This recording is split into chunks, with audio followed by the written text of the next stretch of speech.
We are live on Yonkers Voice with Yonkers Police Commissioner John Mueller. Commissioner, I have to be honest. I like it better when I'm there at your office. Me too. But this COVID-19 thing, it's a problem. It's a problem. And we have to adapt to the current normal. We do. And we'll get through it. This is, such a challenging time for everybody, for that matter, not just us, but, and I'll be glad when it's over. People have handled it amazingly well.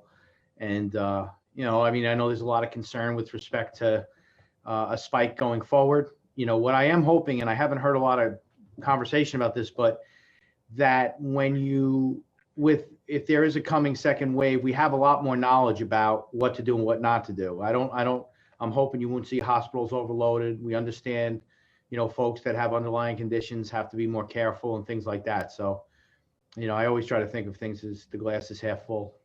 Well, Commissioner, hospitals are overloaded. We hear reports of many hospitals that are turning people away because they don't have the room. And unfortunately, doctors are having to make the decision of who lives and dies because many hospitals around the nation, I'm not talking about Yonkers, hospitals everywhere are not equipped to deal with so many people at the same time. It's thousands and thousands of new, taking in everywhere, all over the country in hospitals. But we're here to talk about Yonkers, right? Yes, sir. Commissioner, we have an agenda today, and but first, let me thank you for being transparent, for talking to the Yonkers community, taking questions. This is something that people are contacting me, telling me that they're very happy with this forum and platform because they can talk to you directly. They can ask you questions face to face. They can see you. They can see your body language. They can see how you react. It's a dynamic conversation. Yes, and I appreciate you allowing us this forum. This is a great way to get a message out. It's a great way to get information from the public, or as I like to refer to them, our clients. It's a great way to give them information. It's great, especially in this environment. But I promise that when this all calms down, you and I will take our respective chairs in my office, or maybe we'll do some at Dos Marias or something like that. That might not be a bad idea either. Yeah, actually, I was at Dos Marias today doing an interview, and it's a great place. Alfonso is a great guy. Dos Marias has great food, great Mexican food. So that is good. The whole new Main Street is a fantastic community. I love going down there. Yes, no doubt. Now, Commissioner, first, let me congratulate your department, the officers involved in saving the life of a young man on Tuckahoe and Parkview a few days ago. I was there. I was extremely amazed. I don't know if you saw my video. I actually got excited, on how they work, on the precision, how attentive they are to every single move that the subject makes in order to react at the right time. Okay, because 2 seconds late would be too late. Yeah, it's listen, don't thank me, thank the officers. The officers and the supervisors that were there, just absolutely amazing. And it's really a multi-pronged approach. When you're looking at a situation like that, number one, you had great interagency coordination because we had the Westchester County Police, who are fantastic partners. We had the Tuckahoe Police, fantastic partners. But then internally, we also had multiple different things going on. So our emergency services unit is trained. I'm sure you noticed the rope there. They have training for just situations like this. At the same time that was going on, we have our great hostage negotiation team, which has really done some great work. When you talk about some of the incidents that are happening across the country, one of the things that is the greatest is the greatest tool of the police is time. And hostage negotiation is all about time. It's trying to meet the person who's having a mental health crisis like that young man and meet him at his level where he is and see if we can't buy enough time to bring the solution to a favorable resolution. So we were really happy with it. The cops, supervisors, fantastic. And I capture all that on video.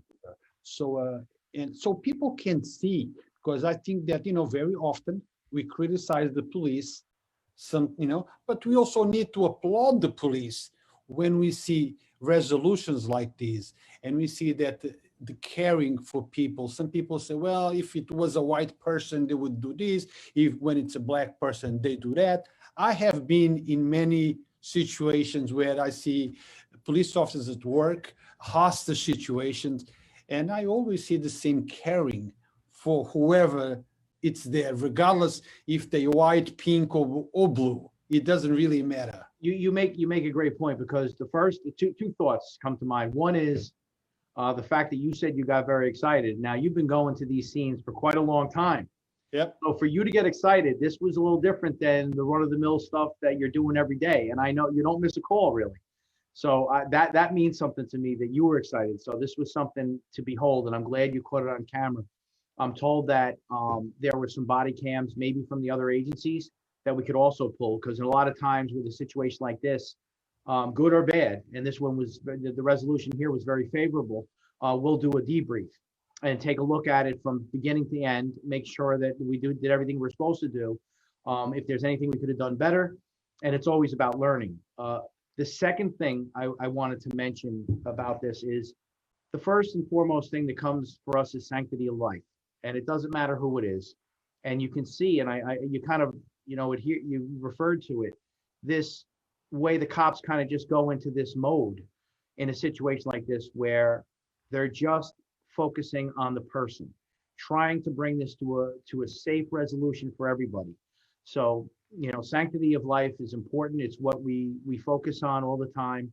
And we hope that each and every officer goes into every situation with that mindset. So, Commissioner, the person who was involved, I don't want to say his name, to keep his confidentiality, but the person who was there actually been contacted me for years, sending me message and talking about issues, and actually showing a little bit of having personal problems, okay, that may be geared to what we saw 2 or 3 days ago. But it was a great job. I was excited to see. I was amazed by how the police worked and how they saved a life. The focus was saving that life, nothing else. Right, the focus is sanctity of life for everybody. Exactly. Now, Commissioner, let's go into our topics today. And the first one that I have is police reform. Okay. I talk to a lot of people on the street. I talk to young guys, older guys about police reform. And some people are saying, police reform, are we doing these because we actually need the police reform? Or are we doing these because there is a mandate from the governor that requires this checkbox here, this checkbox there, and that checkbox there? What are we doing? Are we just filling text boxes, or do we actually need this reform, sir? So it's a combination of things. Yes, it is an executive order. I believe it's Executive Order 203 that was issued by Governor Cuomo, that every single police department in New York State had to put together a reform committee. On the reform committee were certain mandated people, and then there were recommendations. With that in mind, what I would say to anybody is, and I use this term all the time, it's almost like a hospital emergency room. So there are some police departments that are on life support. They really have problems. There are cultural dysfunction, and they're not in touch with the community. They're not trying to get better. And a lot of times, listen, it comes from the top. But then there's other ones in the emergency room that just need some minor changes. And I think for us, the fact that we've already had the Department of Justice here since 2007, and we came to an agreement in 2013, I believe, about a list of number of things that we had to adhere to. We are well on our way already. So if you want to talk, like the question was, are we checking boxes? Well, we have to, because the public should know that if we don't supply a reform plan to the governor's office by April 1st, he has the right to deny us grant money for a lot of the things we do. And don't forget, that's community outreach, that's opioid reduction and things like that. So we want to make sure that we have that report in. On the other hand, it's always good to have a look at yourself from the outside. And I say it with the DOJ. When the DOJ investigated us, to me, looking back now, we never could have gotten as far as we've gotten if we hadn't had the DOJ, mandate. It's just never going to be. I mean, I say all the time, Tom Brady, I'm a Giant fan, but the greatest quarterback of all time. I think it's very hard to argue, although people will. He still has a quarterback coach. And so everybody can get better. And I think that you never, in any organization, whether it's the Yonkers Voice, the Yonkers Police Department, I know the Mayor Spano in the city of Yonkers believes in this, you never rest on your laurels. You're always trying to find different ways to do things better. So yes, there are mandates that we have to do, but yes, also we're taking it very seriously. We're taking a look, like mental health in particular, I think we can do better in. I think you're going to see some really creative out of the box solutions and suggestions that come with dealing with mental health and people in mental health crisis. Transparency is another one. I think you're going to see some good recommendations there. So no matter what, we don't exist in a vacuum, and things don't ever stay the same. So to be agile and continue to pivot and move where you need to move, it's a good thing. And we are not just checking boxes. We are also really looking at this hard. And we're going to come, I'm sure the Reform Committee is going to come forward with a lot of recommendations. Now, Commissioner, on the police reform, as I told you, I speak with many people on the street. And one of the comments that they make in regards to the board that was appointed is that they don't have enough of people that actually can relate to the problems that the community on the street face. This is people that don't connect. Yes, they talk about things, but what about those that actually connect and can relate to those issues affecting police and community? The way I would kind of like approach that is to say, the mayor ended up selecting like 17 or 18 people. And then there were some additional appointments after the initial one. So probably up around 23 or 24. You don't want to go past that because it's unwieldy. And we're not doing this for the sake of doing it. And if you have too many people on the committee, it just gets, it's just not hard. It's very hard to manage. The second thing is, and I know you know this, Ben, that if we had selected another 19 or 20 people separate from this group, that 20 people would have been saying, well, you should have picked me. And so no matter what, that's what you're describing as an opinion. And certainly everybody is entitled to their opinion. But we couldn't put 500 people on this committee. And like I said, the people that are on there, if they hadn't got on there, we would have gotten phone calls and criticism about them not being on. But there was going to have to be some people who weren't on. But there are still, one of the goals, and it's important to clarify this, everybody on the committee, it's their job to almost be a satellite for everybody else. So if you're on the committee and you're doing your job, and I think they all are, it's your job to reach out and to solicit information from as many people as you can and bring it back to the Reform Committee. Because remember, I'm proud to say, and I think you'd agree, we do a lot of community outreach. Can we do better? Of course we can. But keep in mind that these conversations in the YPD and the city of Yonkers are not going to end when police reform is over. We were having these conversations before, and we'll have them after. So we also have to be clear, the work has to continue to get done even after this. So we don't want to just say, oh, the Reform Committee, we did what we're supposed to do, and now we're good. No, I mean, these conversations will continue. This two-way avenue of communication will continue.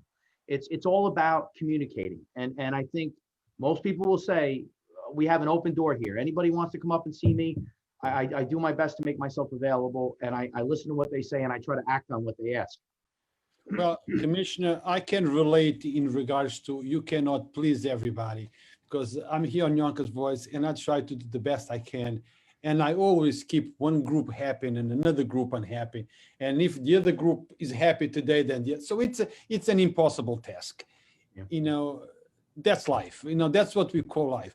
Now, Commissioner, as you know, we are live and questions are coming in. So I'm going to ask you one of the first questions, which is about the subject that we're going to be talking later, COVID-19. This is a question from Artie Clay. Commissioner, can you please tell your officers to wear their masks? Now, every time I'm filming, and I'm filming a situation, as the other day, I had comments. Can you tell your officers to wear a mask? What people don't understand sometimes is that those officers have to react immediately, and the focus is on the subject, is actually not on them. And sometimes wearing a mask will not allow them to do the job as they supposedly do. But I'm going to let you answer that question. Why aren't they wearing a mask when there is not a mandate, but a recommendation to wear masks? Well, first of all, what I'll tell you is in any interaction with the public, we want them to wear masks. And we are constantly reminding them to wear masks. I think that, you being out there, you see, there are some officers that are wearing masks and there's some that are not. We are trying to have supervisors address this. I believe that, based on what the CDC is telling us, based on what we're hearing from Governor Cuomo's briefings, that wearing masks does limit the transmission of COVID-19. So it's important for them to wear masks. Now, can they wear masks every time if they're jumping out of a car in a foot pursuit? I would just ask people to be patient and understanding. I saw some of the comments on yours where someone said, well, they're saving a guy, they're saving his life and pulling him. He tried to jump off of a bridge and they're not wearing masks and they should be wearing masks. Everyone's entitled to their opinion.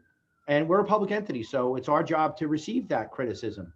But I'll say it's a little more complicated than that when you're thinking about life and death and things like that. Now, is there a reason why an officer, when he goes into Dunkin' Donuts or goes into a store to buy lunch, should not be wearing masks? Absolutely not. And we are trying to get that message out. I've sent out videos myself asking the officers to do it. We have mandated the supervisors to make sure they have masks before they fall out at roll call each day. And it's just going to be a continual situation of reminding and saying we should all be wearing masks. Keeping in mind, Ben, you and I aren't wearing masks, but we're both in offices by ourselves. That's right. But even people will say, because there's such a wide range of opinions, they'll say, well, you guys should still be wearing masks. Exactly. So, And it seems like sometimes there is a misunderstanding on the mask business. I believe the recommendation is, if you are outside and you can maintain a social distance, you are not required to wear it.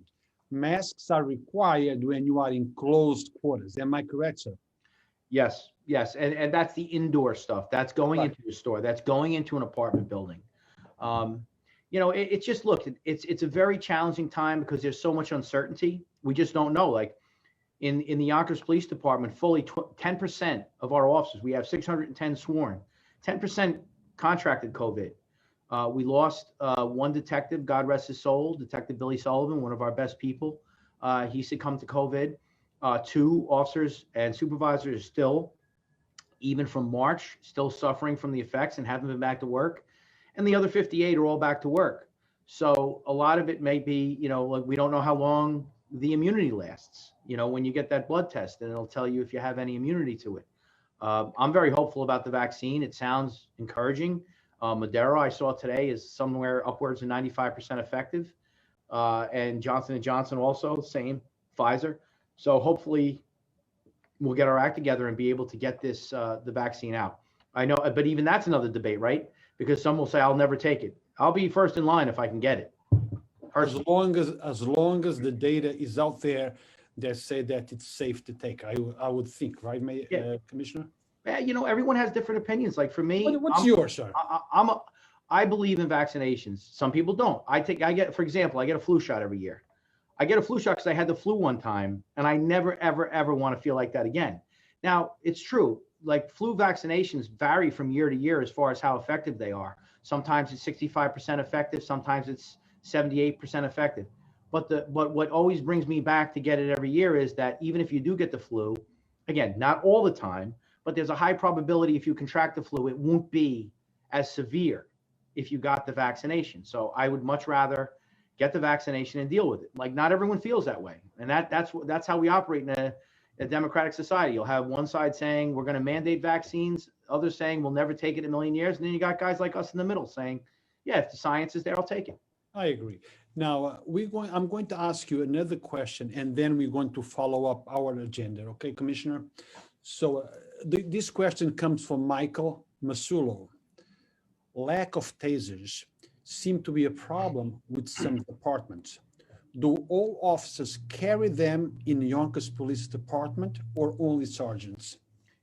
That's a good question, Michael. All officers carry them in Yonkers. Now, unlike a radio, which is issued to the individual officer and they're responsible for that, we don't have enough tasers where each individual officer has one. So they check them out at the beginning of their tour. And it's a great tool on the force continuum. They have cameras, they have audio. We have to review every single taser incident. Sometimes they work, and like anything else, the technology is getting better and better. Years ago, there were probably a lot more failures with it than there are now, but it's getting better and better. And so yes, all the uniform officers all carry or are equipped with tasers. Now let's move into gangs and gangs issues in Yonkers. We have seen a spike in crime in Yonkers, and I know that the ages vary, but there is a large group of kids that are between 14, 16, 17, and many of those kids are arrested, released, re-arrested again in a matter of a month, weeks. I also know that 2 weeks ago, you appointed or created a gang prevention team. Can you speculate on that? Can you tell us about that, Commissioner? So this was actually, I have to give all the credit to Mayor Spano. This was Mayor Spano's idea of looking at certain areas where we were having that, what we refer to as hotspots with respect to, where violence was peaking, where it was spiking. So we want to do like a holistic approach. I think what you'll find is, so we focused on the Whitney Young area, which is Nepperhan Avenue and Ashburton Avenue. And what we do is what we're trying to do is just do outreach. So we have park and walks through the courtyard, in the park, around the park, just a real visible presence. But what we're not doing, what we would have done years ago, is write summonses and arrest people for petty offenses. This is more of like, let's explain why we're here. We're here because we see an uptick in gun violence and we're concerned. And that we just want to make sure that everybody's safe. So it's gone pretty well. As far as what you're referring to, yes, we have some problems. We're seeing spikes in the 14, 15, 16, 17-year-old age with carrying loaded guns. And I have some issues with raise the age. So just so the listening community understands, RTA, or raise the age, was legislation that was put into effect in New York State last year. It was eased in. They raised the age to the adult age to 17 and then to 18. I think it was October 1st 2 years ago, and then October 1st a year ago to make it 18. I agree with raise the age. Let's face it, we've all had children. You have kids, I have kids. The frontal lobe is not developed at 16 years old. And we have to be mindful that we have to understand where these kids are coming from, the children. But at the same time, we also want to make sure that we keep everybody safe. And one of the things that I'm starting to sound the alarm on, I'm concerned about, is that we're seeing, kids that fall into the raise the age statute are getting arrested with loaded guns. And now I think we've had a few that actually have been arrested 3 times with loaded guns, at least 2 times with loaded guns. And my thing is, when is that going to turn into a tragedy? It's only a matter of time. So we need to address this kind of loophole in the law. My suggestion would be to the legislature, and they were great about bail reform. Senator Cousins and Senator Mayer, they were willing to listen to what we had to say and what the issues were. I would hope that if a kid gets arrested for a loaded gun and he goes to family court one time, that's it. And then we have to start the youth part of the adult system, because the stakes are too high. Where if someone uses a gun, and remember, let's think about this. Kids are carrying guns. That means they're going to be shot at. That means they're going to be doing the shooting. So we're really concerned about that. I wish that we could find a way, and I know what will happen. I'm sure there'll be tons of things saying there's nothing to do in Yonkers. The kids have nowhere to go, and I agree with that. And I would love to see improvements with that. But my plea to everybody when they say that's what we need, and I agree with you, but what about tonight? What do I do about tonight? What do I do if it's 70 degrees and sunny on Friday and Saturday night and there's something going on? You can't build a social program in 2 days. So we have to do something. And what my suggestion is, we need to have more oversight on kids that are carrying loaded guns, because if there hasn't been a tragedy already, there certainly will be before long. Commissioner, I have here a comment from Janice Powers. There are a bunch of kids roaming our neighborhood, taking pictures of inside of cars on bikes. Now, it's not a crime to take a picture, but if I see kids in my area taking pictures of cars, I would think that the intent maybe is to come back. What can someone do about that? Would the police react to those calls before a crime actually is committed? Yeah, in a situation like that, we have a right to stop and inquire. The person doesn't have to stay around. We don't have any authority to hold them there, but we can ask questions, and a lot of time that solves the problem. It also the fact that Ms. Powers calls in and lets us know where her street is and where this is happening. We can focus on that, especially in the hours when it gets darker, in the middle of the night, where most of the larceny from autos occur. The one thing I want to emphasize is that with that, I want everyone to remember the 9 o'clock routine. Lock your car doors. I'm guilty of it too, but lock your car doors. Probably 60 or 65% we've identified of larceny from autos do not occur with a broken window. They occur because the door was open. So don't make it a crime of opportunity. Keep your doors locked. Keep all of your electronics and valuables out of the car, and they'll go on. Now, that doesn't excuse that we're not going to try to arrest the people that are doing this. And what we're finding with this crime category, which is larceny from auto, is it's a very small subset, like I always say, of repeat offenders arrested 20 times, 30 times, sometimes 40 times. And we've had a great relationship with the district attorney's office where we focus on these offenders through our precision policing model, and we make sure that we bring those cases to prosecution if we can arrest them. And when you do see a large group of those people in custody, all those numbers plummet. In particular, those property crime categories like larceny from auto, they go right down. When that category of offender is out, and they're out, a lot of them are out, it goes through the roof. So I can it almost works inversely when they're in custody, when they're out of custody. Most of them are addicted to drugs. They're going to continue to steal because they're going to get sick. And again, people will say, well, they need more drug programs. And again, I'll say this, I agree, but what about tonight? I have to, I can't allow people to be breaking into cars, in particular in economically disadvantaged neighborhoods, because that's something that I've heard from wealthier areas saying, well, breaking into a car is a petty crime. It's not a petty crime if you're working 2 jobs. It's not a petty crime if, the way housing is so expensive in Westchester that it's 80% of what your income is each month. That $50 bill for a broken window or something that was stolen out of the car is a big deal. So we take that very seriously. Now, Commissioner, now comes a question from Lynn Holzberg. How much effort is going into tracing the source of those guns that you are confiscating from those 14, 15, 16, 17, and any other age? How much effort goes into that, sir? So, Leanne, that's a great question. And this is why we have these great partnerships with federal agencies like the FBI, the DEA, the Secret Service. In this case, the ATF is our partner. So the ATF is the Alcohol, Tobacco, and Firearms branch of the federal government enforcement.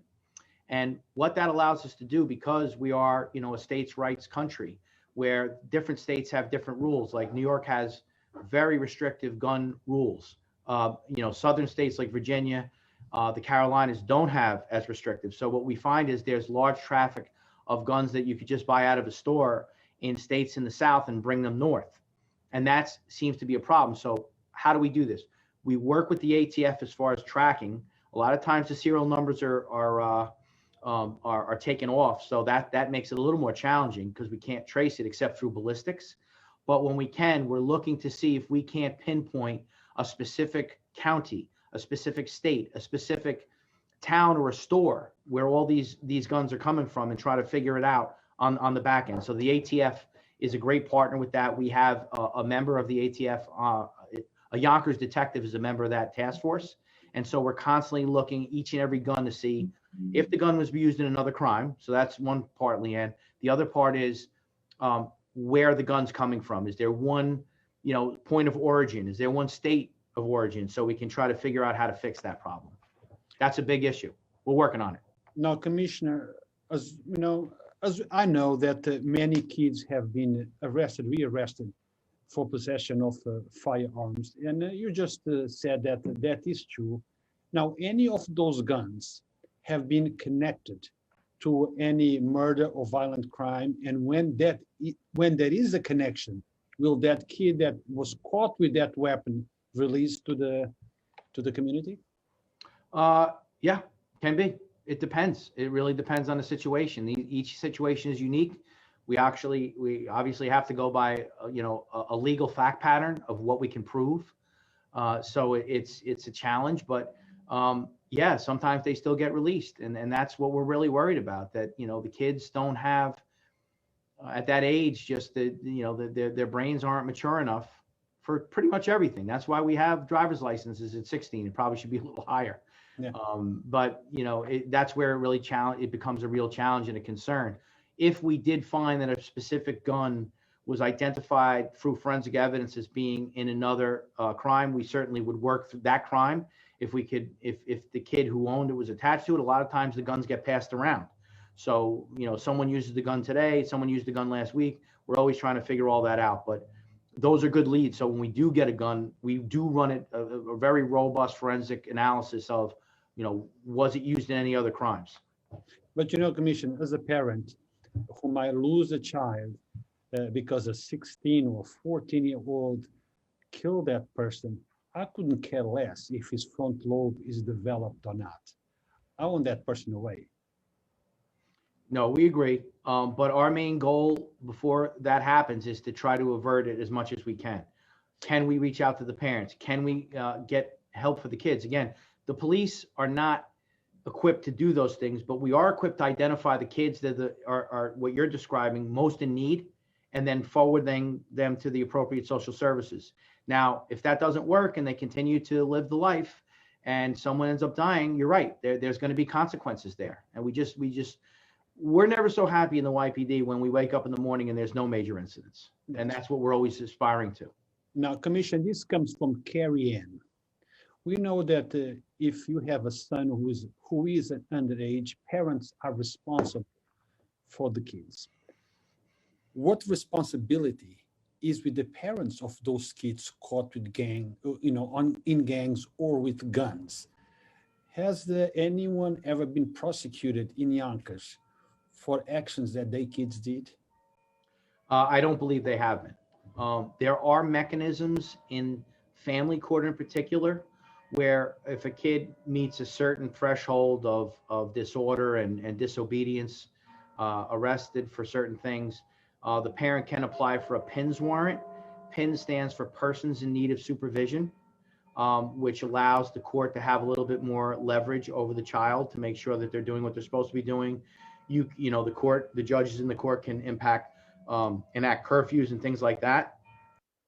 I can tell you this, the kids hate curfews more than anything, especially when but that's a great way to keep violence down is, working with curfews because, we really metric and map everything.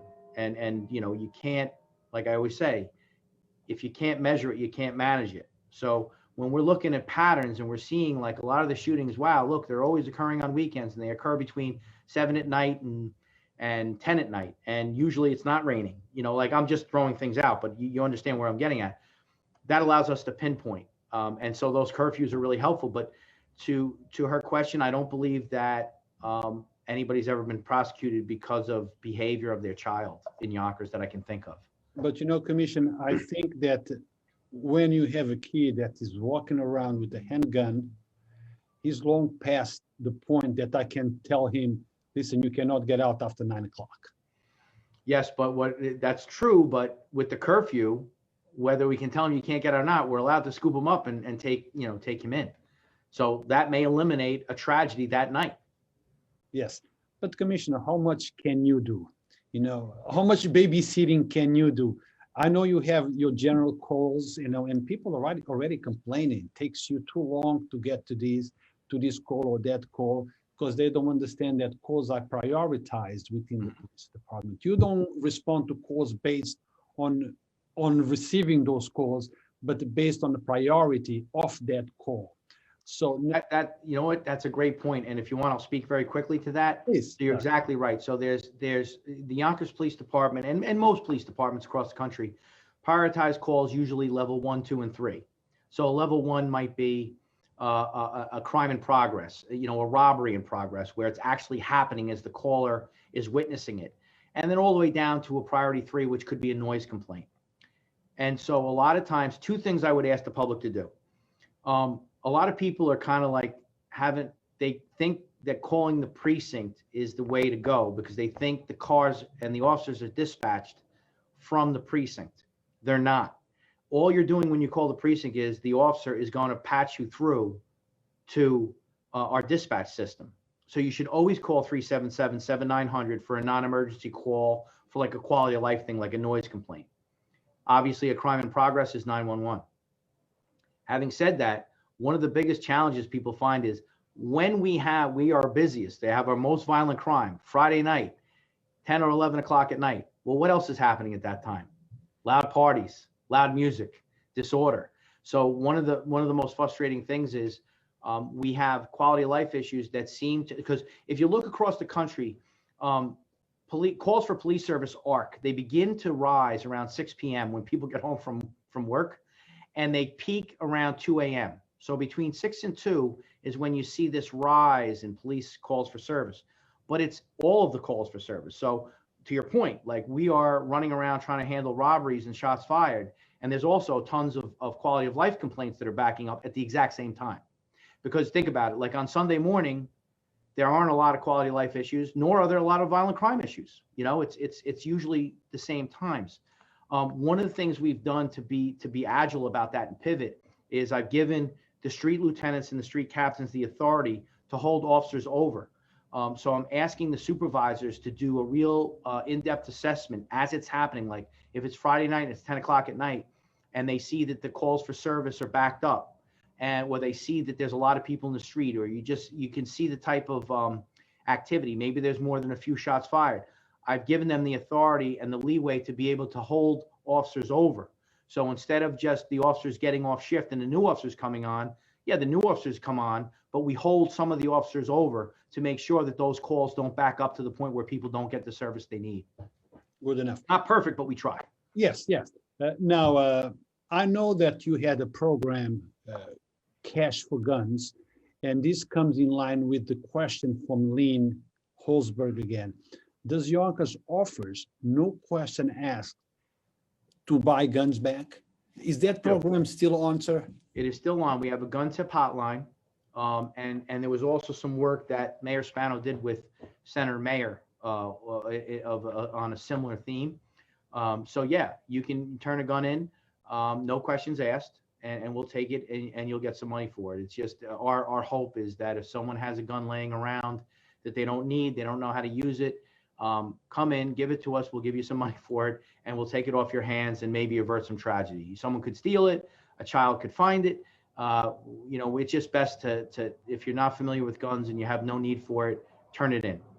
And even if you need one, sir, if that one is an illegal gun, you need to turn it in. Yes. Oh, absolutely. Yes. Now, you know, there is a comment here that's for a good job that I'm doing, and I have to put that in. Okay, sir? Oh, you do a great job. And remember, you tell them, I don't get the questions in advance. It's no hold barred, crossfire, no questions in advance. Whatever you want to ask, you ask. That is correct, guys. I have to make that clear that we've been interviewing Commissioner Mueller for over a year now, I think, right, Commissioner? Yes. And not once you asked me for a list of questions. You've been transparent, ask me whatever you want, and I will answer it in whatever way it needs to be answered. That is correct. Now, this is a comment from Michael Masulo. Great job, Ru and Commissioner. This is what accomplish local issues, police community dialogue. I wish more members would tune in during those discussions. My hats off to the commissioner also for his time to discuss matters. God bless our law enforcement officers in our community. Thank you, This sir. is extremely important, sir.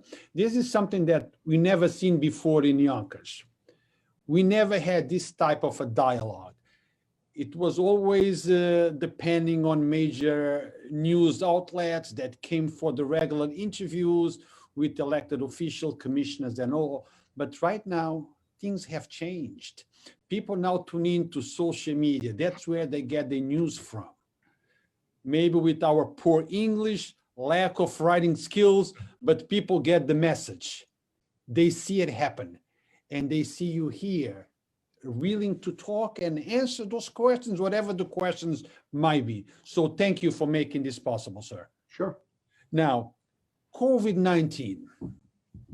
Now, we lightly spoke about the masks, but the COVID-19 brings in a whole bunch of other issues that surround COVID-19, not just hospitalization intakes, not just the masks, but it brings an issue to your police department. We know that we wish we had more police officers on the street of Yonkers than what we have. We understand the workload. There is a mandate about to come down that no, aggregation of more than 10 people, no parties with more than 10 people inside the houses, bars at 50% occupancy and all that. That is going to generate a lot of costs to my local police department. Look, the guy who lives below me has a birthday party with 20 people. It's going to be an overload in your department. How do you intend to handle it? How do you suggest the community handles this? It's a real challenge. And again, it kind of goes back to what you and I discussed in the beginning. There are so many different opinions about this. Some people think that we should be able to like force our way into an apartment and kick everybody out. And I want to be crystal clear here. That's not what we're going to do. It's not what we're allowed to do under the law. And we will not be doing that. I like to use the context of we look for cooperation over coercion. We're not looking to make this a mandate where we're enforcing it where it's punitive. We're asking for cooperation. We're trying to meet people on their level by saying, look, you may be young and healthy. You may have a parent or a grandparent or a relative that you love with an underlying condition. Even if you don't want to do it for yourself, do it for them. We're going to do our best to try to make sure that we're going to follow the governor's order like we always do, but it's going to be through cooperation over coercion. We're not looking to go out there on Thanksgiving and disrupt people's meals and everything else. And we don't have the authority to do that. People understand that. Like, we can't just go and kick doors in and do that. It's just not going to work. It's not legal. It's not allowed. And we won't do it. What we're going to try to do is get the message out, as the governor is, as the mayor is, as the county exec is, to get it out to everybody and say, let's just try to follow these guidelines. Is it ideal? Of course not. I think we all would like to go back to a football game. I think we'd all like to go back to a Broadway play. I think we would like to go back. I'd like to go back to a bar, a full bar. And we're not there yet. But I think based on the vaccines and things, it appears, and I don't have a crystal ball, but it appears we're getting to the end of this horrible road. So let's just try to finish strong, and let's all cooperate and work together to make sure we can get through this without anyone else getting sick and dying and being ill and having, lung conditions for the rest of their lives. So we're going to be out there. We're going to try to get people to cooperate. And listen, at the end of the day, our Yonkers community has always been above and beyond a lot of other places. Like, they're very cooperative. It's just a conversation. We have printed up hand cards just to remind people where we can hand them things just to say, this is what the governor's order says. This is what we're asking you to do. I think Dean even put a barcode on there, so you can just take a picture of it with your phone if we hand it to you, and then the information will be right in your phone. So my hope and my plea to everybody in Yonkers is, let's just all work together on this and try to figure out and get through this. We're almost at the end, I'm hoping. Well, it's spiking. I don't know if we are almost at the end, sir. But it may not be. I don't know. I don't have a crystal ball, like I said. But I do know this, that we didn't have any vaccines in last March, and we do now. So yes, it is spiking, but I'm also seeing some things that we haven't seen before, like, these type of therapeutics and and the vaccine. So I'm hopeful. Doesn't mean it's going to happen. I'm just hopeful. Yes, it's good to be hopeful, but also it's good to be real. Okay, And be careful. and be careful. Now, me listening to you, and I'll say, well, if I have a party with 20 and 30 people, and if the police gets here, takes them normally 2 3 hours to get here. By the time they get here, the party's over. Now, a mandate, does a mandate act as law? So if I violate a mandate, I'm violating the law. You are. You are. It's. I believe it's under the New York State public health law, and it's a mandate by the governor. The governor has executive authority where he can impose these restrictions on in in the space of public safety and the health of the public. So like I said, listen, as things come up and we get calls about this, we're going to go. We're going to try to mediate this situation. We're going to ask people to cooperate. In a rare time, we might have to issue a summons, but again, considering where we're at in policing, we're looking to do this in a way that is more cooperation, and most people are very cooperative. But sir, I have to play the devil's advocate here. Okay, most of us know that masks minimizes the chances of an infection, and lots of folks are not wearing masks. But common sense says, wear it. You lose nothing by wearing your mask, and you might save a life. So if I'm listening to you in regards to gatherings and saying, well, we're going to come and talk to the people, maybe I'm saying, well, let's have that party anyway. Let's take our chances. And people need to know that a mandate is a law. Mandate is a law. And and if we're listen, let me be clear. If we don't get cooperation, we may have to take action. What I'm saying is that that's not our first choice. Our first choice is to get cooperation from people. As you always, as always, you're not on the street to arrest people. You're hoping that everyone will comply and will be rational and do what they're supposed to do. So hopefully those that are watching our interview will think about this safety, health, and yes, we have to have social events, family gatherings, but be cautious, be cautious. And most people are very reasonable. It's what we always talk about the crime categories. It's a very small subset of people that cause 90% of the grief. So most people are reasonable, and we act on that premise. Now, Commissioner, let's talk about relationship between those who are on the street and the community on the street. Because one thing is what we hear from you, and another thing is what the officers on the street do.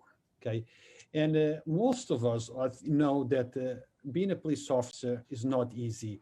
They have sometimes to engage in situations that they wish they didn't have to, but there is a lot of things that happen that they don't have to do, which means the engagement with the community, certain type of language that to many on the street looks like it's kind of intended to an escalation to justify an arrest. You always tell me, and I have heard your speeches, handle the things in the same way you'd like your father, your mother, your uncle to be handled. But when you go to the street and you see how some officers are handling the community, nothing to do with what the things that you say. Some are not polite. Some react in a way that they shouldn't react it. Some say things that actually sometimes escalate a situation. On your trainings, do they get sensitivity trainings to learn how to engage with the community to prevent that escalation? Because you're very strong on de-escalating as well. Yeah, it's a very fair question. And look, at the end of the day, if officers aren't acting in a manner that they're supposed to be, if they're not being professional, if they're being verbally abusive, we want to know about it because we will hold them accountable. I believe that the vast majority of officers are very reasonable. But I do know that there are situations that, like I say, those are those wincing situations where we're not happy about the way it happened. We can do lots of things with it. We're proactive with discipline, but more to begin with anyway is training. So you touched on that, de-escalation training. one of the things we're really taking a hold of, and the entire department is probably going to be trained in it by the end of 2021. Because look, it's not easy to get training for 610 people. It's a big undertaking, especially when the public has to understand we have a lot of state mandated training that we don't have the luxury to not do. So we have to pick and choose where we're going to do our training. But I'm a big believer in procedural justice training. So for the public that doesn't know what that is procedural justice was put together, and it was one of the few things. We're one of the most understudied professions around. And you think that's amazing, like all the interaction, the controversy, the media attention we get. We're really not studied all that much, getting studied more now. But it's important to go by evidence-based training. With the George Floyd incident, a lot of police departments and a lot of community activists want certain things. But you have to be professional about this and make sure that the things that you're selecting in training is a big investment. You want to make sure you get it right. You want to make sure that you have some kind of a factual basis to substantiate that what you're doing actually makes a difference. So what we settled on in the Yonkers Police Department was procedural justice. Procedural justice plays into exactly what you had said earlier about how I always say to people, just if you run into a girl about your age, treat her like you want your sister treated. If you run into someone your mom's age, treat them like you would want your mom treated, and so on and so forth. Procedural justice does that. They basically have 4 pillars. It's fairness. Are we being fair with the people? It's voice. Did we give the person a voice to explain their version of it? Very important. Transparency. Are we explaining why we're doing what we're doing? That, to me, is the biggest of the 4, because, we've been indoctrinated in a culture in policing in the United States not to really have those conversations, almost feeling like I don't have to explain things to you. Well, you do, and you should. So the transparency piece of saying, just give me a second, I'll explain to you what's happening right now, why it's happening, and what's going to happen next. A lot of times, that one pillar of the 4 will completely de-escalate a situation. If you just tell a person, like, listen, just give me a chance to make sure I'm safe and you're safe, and then I'll tell you exactly why I'm here, who called me, what the issue is, and we'll figure out how to resolve it. And then the last one, of course, is an easy one, is impartiality. So you got the 4 pillars: fairness, voice, transparency, impartiality. And so this is something that was studied in Chicago. 10,000 Chicago PD members underwent this training. They were studied. And what they came up with was that it lowered excessive force, it lowered misconduct, and it lowered discourtesy, rudeness, and lack of service, which is the big one that we're all trying to get into. Excessive force has been handled fairly well. I'm proud to say, as of today, in all the thousands, tens of thousands, hundreds of thousands of interactions Yonkers police officers have so far in 2020, we've had one allegation of excessive force, one. So that part is good. It's the discourtesy and the rudeness that I want to work on with some officers. Like I said, most officers get it, but you can change behavior through training. You obviously change behavior through accountability, and you change behavior through modeling behavior. Because with the procedural justice, those 4 things, the impartiality, the transparency, the fairness, and the voice, that also applies to me and how I deal with my officers. So I have to practice my own procedural justice within the Yonkers Police Department. Am I giving my officers a voice? Am I showing impartiality? Am I giving fairness? All these things together, because I'm a firm believer that when you treat your employees, particularly police officers, with respect, you appreciate them, you hear what they have to say, you are legitimate in what your needs and concerns are with them, you're clear about what the objectives are and why, well, what do you think they're going to do when they go out into the public? They're going to do the same thing in most cases. If you don't treat them well, they're also going to take that behavior and that treatment and pass it on to the public. So the best thing we can do as supervisors in Yonkers is to be as decent as we can to our officers each and every day, give them all the equipment they need, the support, the training, the appreciation. We need to consult with them about how they're doing their job, because at the end of the day, I'm up in an office on the 3rd floor. So the guy in the 3rd precinct, working in a sector car, knows far more than I do about what's happening and the best way to solve problems. And so we need to give him a voice and hear what he has to say, and we can make tactical decisions on how to address issues based on what the officers at the level of execution are telling us? Well, I am very often at the scenes, and I engage with all of your officers, and I must say that a large majority of them are polite, respectful, and very professional in what they do. There is a very small percentage, maybe I don't know if it's personal problems on that day, stress or whatever, that might not be as polite as I wish. But again, sometimes I am not as polite as other people wish I was. So it's normal. So it's normal. But should we strive for more? Yes, like you said, there is always room for improvement. Okay. Yes, absolutely. Yeah, And I'm listen, going to use your line. I'm going to use your line. As long as we move the needle in the right direction, we are moving. We are making progress. and that's what gives you hope. You say, let's look in terms of linear time. Where were we with police community relations 4 years ago? Where were we with police community relations 10 or 20 years ago? I think you remember a very different Yonkers police years ago. Totally different. So we are moving the needle in the right direction. And a lot of it is these young officers, the men and women that are in uniform in patrol are just really great people. And they put up with a lot. It's a very stressful job for them. It's hard. A lot of them work hard, and they, you don't always get, a lot of credit and compliments, and everyone wants that.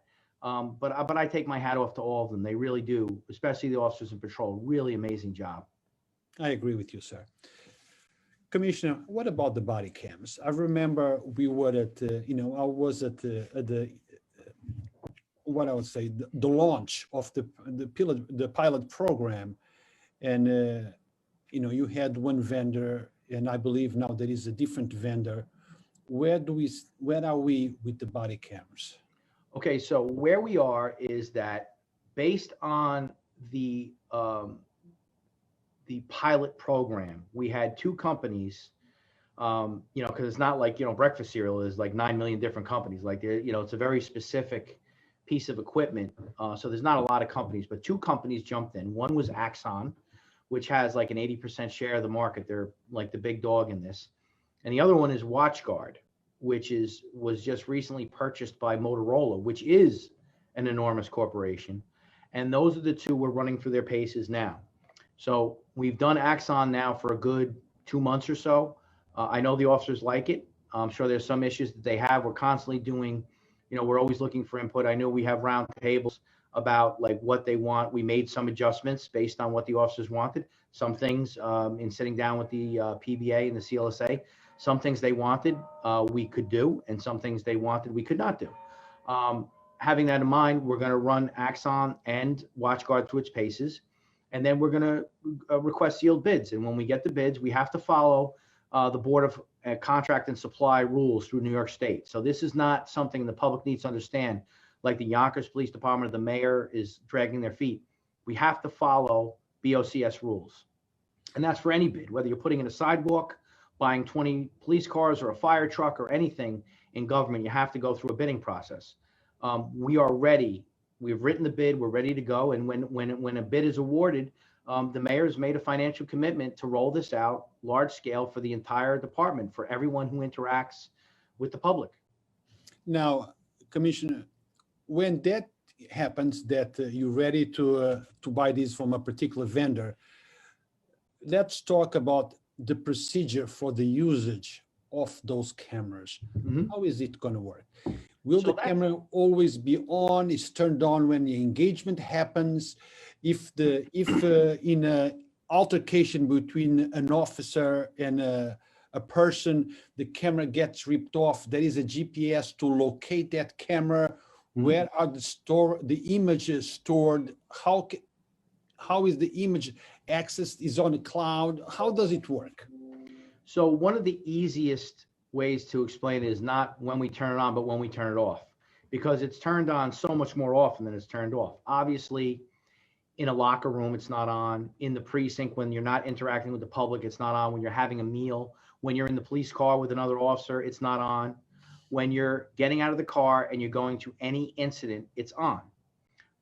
You may not be able to turn it on in a hospital because there's HIPAA rules, right? You may not be able to turn on a school in certain circumstances because there are rules with children. So we have to be mindful of all that. But in general, it's on anytime you're interacting with the public. Now, there may be a situation, let's say for like a sex offense, a very sensitive investigation, a crime against a child or a sex offense against a woman.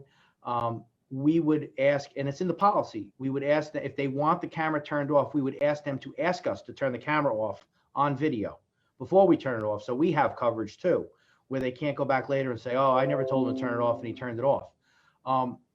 And then as far as where the data is stored, it gets uploaded into the cloud. And then what happens is it's called tagging. So each incident gets tagged. Now, why do each incident get tagged? The reason for that is, depending on what the incident was, there's a certain amount of time we need to keep that video. So, and this is coming from privacy institutions like the ACLU. They recommend that if you and I have just a very benign interaction, nothing happens, there's no complaint, there's no anything, that should be removed between 45 and 90 days. So it's got to be tagged that way. If it's a murder investigation, it's forever, because you know, a murder, there's no statute of limitations for a murder. So I basically went from the extreme beginning end, like the part where you got to get rid of it right away, to the other, all the way the other end, where you keep it forever. And then there's a lot of stuff in between. A misdemeanor offense versus a felony. A car accident is 3 years. I believe a traffic stop is 6 years. And these are all things that are put together by New York State, not by the Yonkers Police Department. We follow those guidelines. The way we built the policy out, and people can Google this, the Police Executive Research Forum put out a paper called Report on Body-Worn Cameras.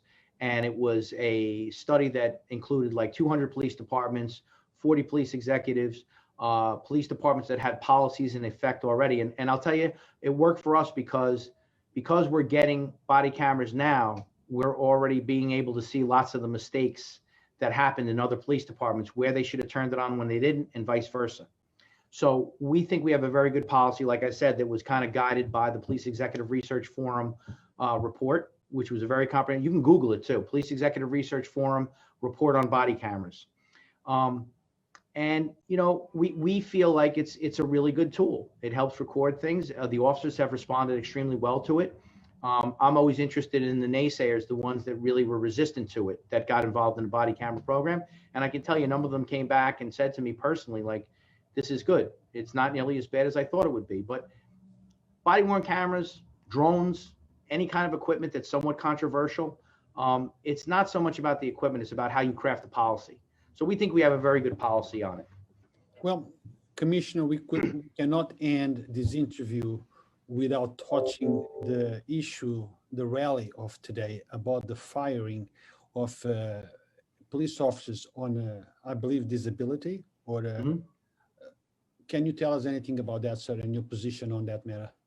Well, right now, this is this is an issue, between the city of Yonkers, the Yonkers Police Department, and the PBA about what they refer to as Article 71. There have been issues before between the administration, the police department, and the associations. I think all three have very good relationships with each other. I'm hoping that this will end in a resolution that's good for everybody. We don't want to disagree as much as we can, but often we do, because there's management, and there's that has to represent the important, what management wants, and then there's the union that has every right and has to defend their members and do the best they can for them.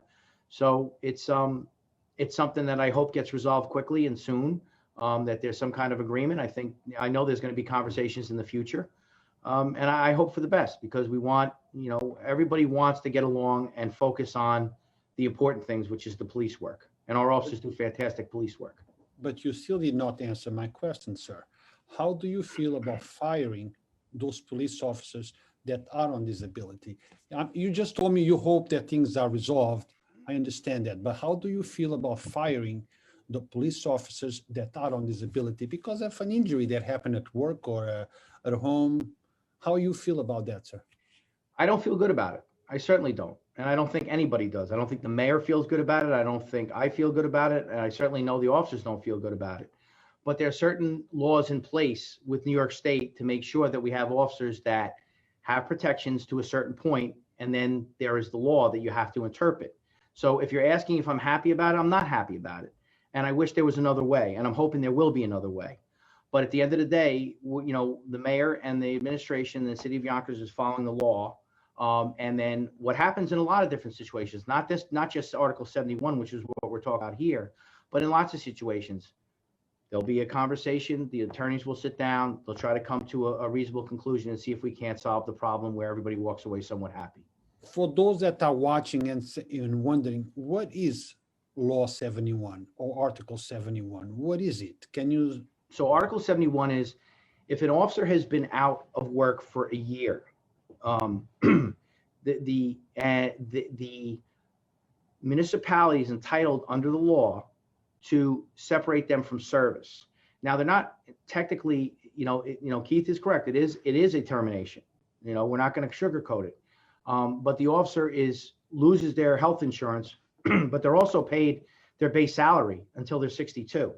So in other words, if you went out and you were hit with an Article 71, which again, no one wants to do, and I don't feel good about it, you would be looking at, well, what's $100,000 times, say 25 years, $2.5 million.